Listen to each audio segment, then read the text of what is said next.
We said to them, partner with mum bloggers and you'll really start to connect with your audiences and build trust. This was their absolute objective, and it still is. Build brand love and corporate reputation. Because as I've said, if you trust a brand, you're more likely to buy from them.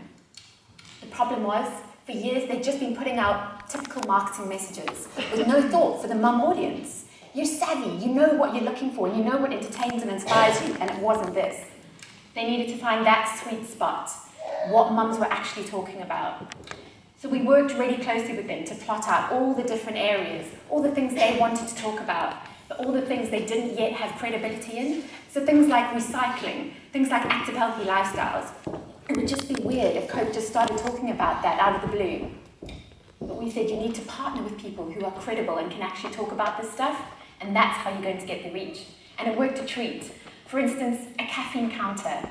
We did loads of work with bloggers, and we actually found out that mums were more interested in whether they should consume caffeine when they were pregnant than how much caffeine was actually in Coke. So we came up with a really great tool, got loads of reach, actually got onto the health pages of women's magazines. That was a first for Coca-Cola, and it was all down to the insights that they gleaned from working with mum bloggers who really knew about mums. Another example, the recyclometer. Coke wants to talk about recycling, but they want to talk about the fact that people out there need to recycle their own cans because there's not much Coke can do once you bought their products. How do we do this, though, in a credible way? Well, we worked with Coke and we partnered with the top 10 green mum bloggers in the country, mums that are passionate about environmental issues, and they helped us create this tool. They told us the type of things that should go into this tool, and it enabled you to just type in things that were typical of mums and families. You recycle this is how much you can do, this is the positive output. You can power 2 light bulbs. It was a brilliant success, and it's still the second most trafficked page on the Coke website, all down to the fact that Coke worked with mums who knew about this stuff. And then finally, the Work It Out calculator.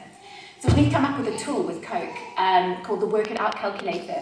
You literally put in how many things you've consumed, so a burger or a can of Coke, and it tells you how much exercise you need to do to offset it, Zumba, kind of aerobics, that kind of thing. We've been looking at Tara's blog for a long time. She was the #1 mum blogger in the country at the time, but it was more than that. We knew she had a passion for active, healthy lifestyles. She loves the outdoors, and she also loves photography, and it came through really clearly on her blog. We looked at her for a long time, and then we finally approached her with this tool. And we said, can we co-create some sort of content or some sort of competition to really get out there and really talk to your audience and get them trying this tool? And she came up with a brilliant competition whereby people can just take a snap of something that inspires them to get active. So the dog with a lead waiting to go for a walk, or a lovely Instagram shot of your gear and your boots kind of at the door with the sun coming in, ready to go. All sorts of lovely content, and people were trying the tool en masse.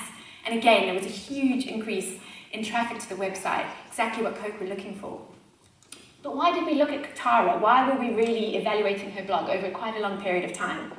These are the key things. Yes, she was the #1 blogger, and all the tools that we used to evaluate that, she was #1 for a long time. But it was more than that. It was the quality of her blog. Every post had loads of thought into it. It was spelt right. There was correct grammar. It was frequent. She was often posting. She had a huge social profile, and she used to tweet loads about any brand that she was working for. So there was that added value for a brand. And there was loads of previous brand work as well. We could look at her blog and see that she'd worked with reputable brands and done really good stuff for them. But it was more than that when it came to how much we pay her. How much is that work worth, There's other elements to this, and it comes down to reputation. Tara had worked with a number of people, but she'd also put herself out there and written thought leadership pieces on, say, TOTS 100 and, other forums. She'd really got out there and spoke about blogging as a discipline. She was really passionate about that, and we saw that. The level of work involved, she's put years of work into that photography competition that she runs every week, and we knew that, and we were willing to pay for that. And it added social media support again. She would tweet and Instagram till the cows came home about anything she was working on. It just shows she was passionate about it and she cared about the content she was creating. So these were the things that put Tara on our radar, and all the bloggers that we work with. This is the kind of stuff that we look for and determines how much we pay them. Now I'm going to hand over to Tara, and she'll talk about her side of things, how she became and got to where she is, and how much she charges for her work.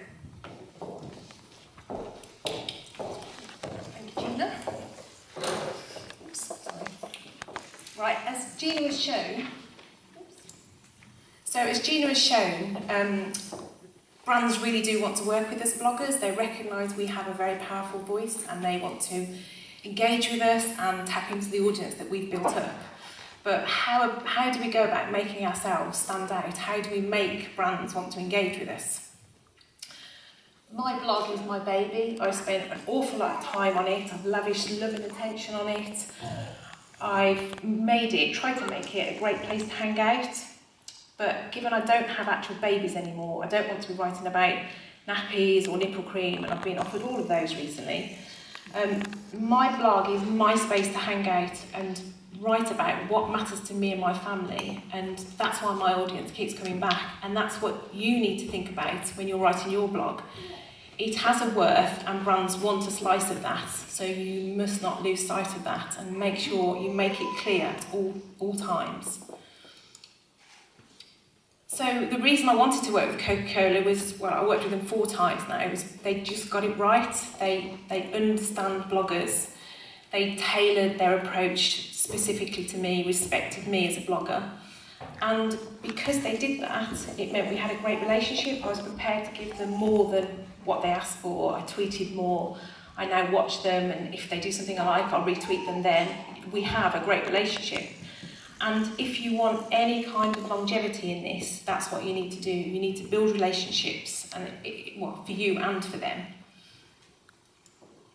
A while ago, I asked some parenting bloggers in the community what were the top 3 mistakes that marketeers were making when they approached them. I don't think it comes as any surprise that payment's right there at the top. The more we as bloggers explain to agencies, PRs, whoever, that we will not work for free, the further that message is going to spread. You've put a lot of time and energy into your blog, and they want to tap into that audience, so it does not come for free, and you need to tell them that, and you need to tell them that respectfully. Here, never getting back to the blogger, PRs move on, campaigns change, client changes their mind. Really, really annoying, yes, I know that. However, they're watching you on Twitter, on Facebook, on your blog, and if you're bad-mouthing them all the time, they're just not going to want to come and work with you. Who wants to be on the grumpy blogger list? Because as we all talk in closed forums, so do they. They all know who's chatting behind the scenes. So, 8 ways to work with brands. So how do we as bloggers go about working with brands? How do we make ourselves more attractive? And when I talk about brands, I'm talking about agencies, PRs, outreach companies. So in order to work with anybody, you need to have appeal. You've got to be a good bet for these people that are approaching you. So you need to treat your blog as a business. Do not apologise for wanting to make money from your blog. That's your prerogative. Number 1, you are a brand. So if you're serious about your blog and want to make money from it, treat it like a brand, and you are the head of that brand. Be professional at all times. Create something unique that stands out. So when a PR decides they want to work with you, what's your USP? How do you stand out from everybody else? So yes, you're a parent blogger, but do you write about food? Do you write about vegetarian food? Do you write about travel? Make that clear when people come and visit your blog. And then make sure your blog looks professional, and however it looks, make sure that's mimicked across all your digital channels. So if you're on Facebook, on Twitter, make sure people know it's you on whichever channel they land on. It looks professional. And make sure it all looks appealing. It's easy to read, it's easy to navigate around. If you're talking about being professional as well, if you're offered something and you don't want it, be courteous when you decline, because you do not know who that company will be working with next. They could be totally up your street. So always be respectful when you turn something down. And number 2, that I can't tell you how many times I've landed on someone's blog and can't find out how to contact them. There's no email address, can't find them on Twitter, can't find their Facebook page. You need to make all those connections really easy. Stats, bit of a dirty word, but they're not everything. You won't always be asked for them. However, the more traffic you have, the more appealing you're going to become. So it's the age-old story: write appealing, interesting content, be genuine. You can tell a mile off when someone's blogging just to receive freebies. I can tell that, so you can bet your bottom dollar any brand or PR landing on there is going to be able to tell it. And if you're endlessly writing constant reviews, a brand's going to look at that and think, well, how am I going to stand out? You know, I'm just going to be lost in the sea of all the other reviews. So make sure you're not just writing endless reviews one after the other, because the brand won't stand out.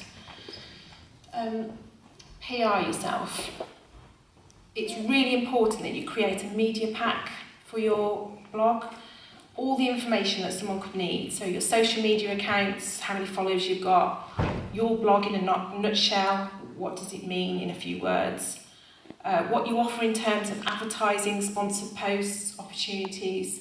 Spell it out exactly. Don't assume anyone's going to know exactly what you can offer. So will you tweet about it, will you Facebook it? It won't just be a blog post. And it's not for everyone, but you can email companies you want to work with directly. They've all got, you know, it's easy to find out who their PR company is or the agency they're working for. So email them, but make sure you tell them what you're going to offer. Be very clear, it's a blog post, it's this many tweets, I'll Instagram it. Don't assume, again, that they'll know. And if you're starting out, if you're a new blogger, join networks like Mumsnet and Big Mums. They have blogger brand collaborations that will get you on the first step on the ladder. Get creative. So if you're sent a press release and it's not up your street, don't fancy it, think about how you could change it. Be creative for that brand. Think for them. How can earn the money that they're willing to spend on you? They're probably just emailing you and saying, can you review this? Or how can you make it different? How can you make it exciting? How can you sell their thing? And show off. So as Gina mentioned before, if a brand comes on your blog, how are they going to know who you've worked with previously? Tell them, list all the people you've worked with and the things you've done, so that they can easily see that you're the sort of blogger that they can rely on. And finally, be in it for the long haul. This will not happen overnight. It takes a lot to achieve it. You've got to work hard. Quality takes time. You need to build a reputation. And remember, brands are watching you all the time. They're looking for new blogs all the time. So always be professional. Imagine if you wanted to sell your thing, which bloggers would you avoid? Which ones would you go to? There we go, payment. So this is what it's all about. How much can you actually earn? How much can you ask for?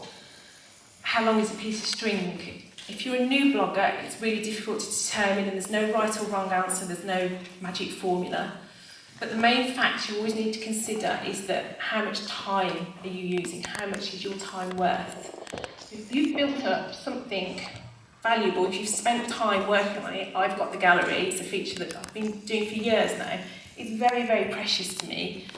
They have to pay, I have to really, really want them to be on there. So, that's a ballpark figure. It depends how much work you do, it depends what the brand is, how much you want to work with them. So promotional posts, you've got to consider how much time is it going to take you to do that, how much research do you need to do. If they offer you £20, tell them no and tell them why. Explain to them, you're tapping into my audience. I've got to spend so many hours on this, and my blog is a valuable place. You will have to pay for it. The more people that say no and stick to their price, the better it's going to be in the long run, because they'll get the message. Reviews. I don't charge to write a review, and it's something because actually I think that the experience and being able to write about certain things is better for traffic for my blog. And I wrote a piece about Harry Potter Studios, I still get so much traffic from that. That's worth far more to me than charging for them. I'm glad I went. So finally, I'd just like to add, it's great that you want to make money from your blog, but the most important thing to remember is to keep writing for you. That's why the brands want to tap into you. Remember why you started your blog, treat it with respect, and then those reading it are more likely to treat it with respect also.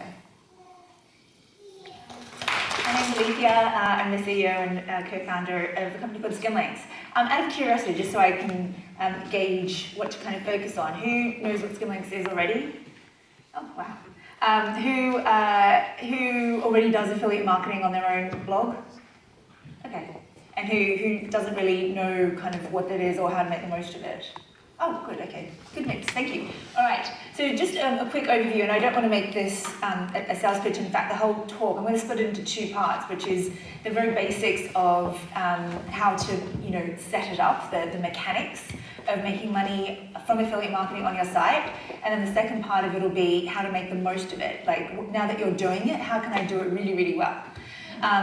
So what Skimlinks is, for those who don't know, and I'm not making this a sales pitch at all, is a way that you can automate affiliate marketing. So affiliate marketing's been around for a really long time. It's basically a way that you can get paid a commission on the sales that your site refers.